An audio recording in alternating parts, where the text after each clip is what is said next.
안녕하십니까. 법무면 PK 변준석 박지연 변호사입니다. 안녕하십니까. 반갑습니다. 이번에는 제가 먼저 시작을 해보도록 하겠습니다. 저나 박지연 변호사님 두 분 다 이렇게 검찰에 있다 나오셨죠? 맞습니다. 그러면 이제 검찰에서 나온 이유에 대해서 많은 분들이 궁금해 하실 것 같고, 저 같은 경우에도 뭐 회식 자리나 미팅 자리에서도 변호사님 왜 검찰에서 나오셨어요? 라고 물어보시는 경우가 많이 있습니다. 이 영상을 시청하시는 분들께서도 궁금하실 거로 예상이 되고요. 그런 관점에서 오늘 그 주제에 대해서 풀어보도록 하겠습니다. 변호사님은 왜 검찰에서 나오셨습니까? 정말 많이 받는 질문 중에 하나고, 검사 퇴직 백서라고 해서 블로그에 글도 썼었는데요. 여러 가지 이유가 있는데 한 3가지 정도로 압축할 수 있을 것 같습니다. 첫 번째는 제가 수사를 하다가 이제 한 9년 차쯤 됐을 때 기록에서 사건과 동시에 사람이 보이기 시작하는 겁니다. 그래서 굉장히 좀 한 사건 한 사건 어떤 사람이 어떤 경위에 의해서 이 사건을 저지르게 되었는지, 억울한 점은 없는지 좀 살펴보고 싶다라는 그런 마음이 들었습니다. 사실 검사들은 한 달에 처리하는 사건 수가 너무 많다 보니까 사건 하나하나는 세세하게 처리하더라도 그 사건의 숨은 그 사람이 어떤 사람인지를 살펴보기는 좀 어렵잖아요. 그런 생각이 좀 들었고, 두 번째는 사실은 검사들은 이동이 잦은 직업이잖아요. 그렇죠. 2년에 한 번씩 계속 임지를 옮겨야 하는데, 저 같은 경우에는 결혼하고 계속 주말 부부로 살았습니다. 그래서 가족과 같이 살아보고 싶다는 생각도 있었던 것 같습니다. 한 곳에 정착해서 좀 가족과 살아보고 싶었고, 마지막으로는 제가 40이 되던 해 검사를 그만두고 나왔는데요. 그래서 40대에 좀 새로운 인생을 살아보고 싶다는 생각이 들었습니다. 검찰에 정말 저는 오롯이 제 30대를 바쳤다고 해도 과언이 아니거든요. 그래서 30대를 바치고 나니까 좀 여한이 없어졌고, 다가오는 40대는 좀 새로운 인생을 살고 싶다, 그렇게 생각해서 검사를 그만두게 됐습니다. 그러면 새로운 세상이라는 게 어떻게 보면 추상적일 수가 있잖아요. 그렇죠. 생각하신 어떤 새로운 세상이 있었던가요? 그거는 아직도 계속 정립해가고 있는 중인데요. 그때는 그 생각을 했던 것 같아요. 아, 나는 정말 사람의 하나하나의 스토리에 관심이 많은 사람이구나. 그래서 한 사람 한 사람의 스토리를 처음부터 끝까지 관통하는 변호사 일을 해보는 것이 나에게는 삶의 의미로 다가올 수 있겠다, 그런 생각을 했던 것 같고, 지금까지는 그런 생각했던 것과 맞아 떨어지는 일을 하고 있는 것 같습니다. 네. 되게 멋있으시네요.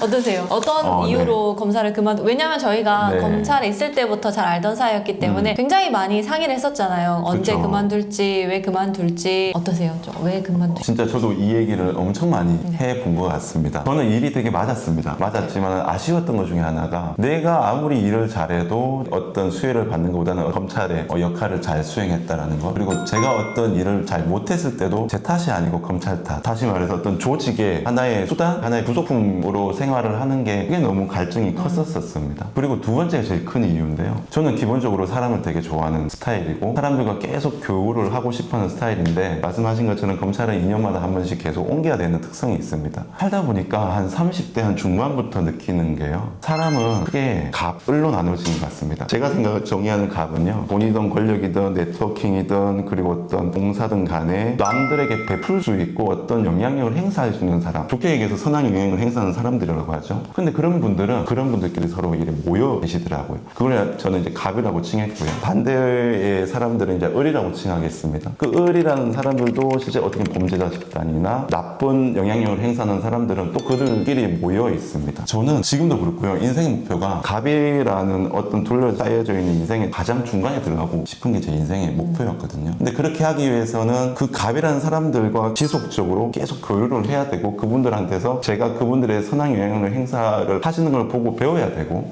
해야 됐죠. 그렇게 하려면은 계속 옮겨 다니는 게 저는 너무 힘들었어요. 그리고 어떤 바운더리도 특정 지역에서 생활을 해서 그분들만의 갑으로 둘러싸여 있는 분들이 계시겠죠. 하지만 특정 지역에 계신 분들은 제가 40대, 50대, 60대까지 그 지역에 함정해서 살아가는 인생이 너무 조금 시간이 아까울 수 있지 않을까? 그래서 조금 바운더리 넓혔습니다. 그게 부산, 울산, 경남이고요. 그렇게 변호사 생활을 하다 보니까 한 4, 5년 지나다 보니까 실제로 갑의 어떤 모임들이 보여요. 하나의 네트워킹을 하죠. 모임이라는 건 좀 좁은 개념이고요. 그 네트워킹들이 한 4, 5년 지나다 보니까 부산, 울산, 다른 경남권에 있는 사람들이 알게 모르게 서로 또 이렇게 연결되어 있는 경우를 많이 봅니다. 그래서 총체적으로 항상 느끼는 게 세상이 참 좁구나 라는 걸 많이 느끼고, 그리고 내가 조금씩 갑이라는 모임 안에 들어가고 있구나. 그렇게 하기 위해서 검사보다는 변호사라는 직업이 가장 갑이라는 세상의 중간에 들어가기에는 제일 효율적인 직업이구나 라는 걸 검찰에 있을 때보다 조금씩 느꼈던 것 같아요. 그래서 그 꿈을 실현하기 위해서 지금 변호사 생활하는 거는 어떤 수단적인 역할을 하는 거고요. 그게 저의 나온 이유이기도 합니다. 우리가 흔히 생각하는 갑과 을, 이런 개념과는 조금 다른 개념인 것으로 저는 들리는데요. 좋은 영향력을 행사할 수 있는 그런 곳의 중심에 가보고 싶다. 목표가 있으신 게 되게 멋있으신 것 같아요. 저는 사실은 네. 하루하루 열심히 살아가는 게 제일 큰 목표여가지고 좀 원대한 목표를 가지신 것을 보면은 좀 멋있다는 생각이 드는 아니요, 것 그 같습니다. 변호사님 말씀도 되게 멋있으십니다. 하루를 그렇게 잘 살아야만 좀 더 다른 목표를 더 추구할 수 있는 거지 사상 누각은 되면 안 되잖아요. 맞습니다. 네. 그래서 오늘은 조금 저희의 업무 얘기랑 좀 비껴갔지만 저희가 살아온 인생 관련해서 왜 검사를 그만두게 됐는지를 얘기를 나눠봤습니다. 다음 영상에서도 또 재밌는 주제로 찾아오도록 하겠습니다. 감사합니다. 감사합니다.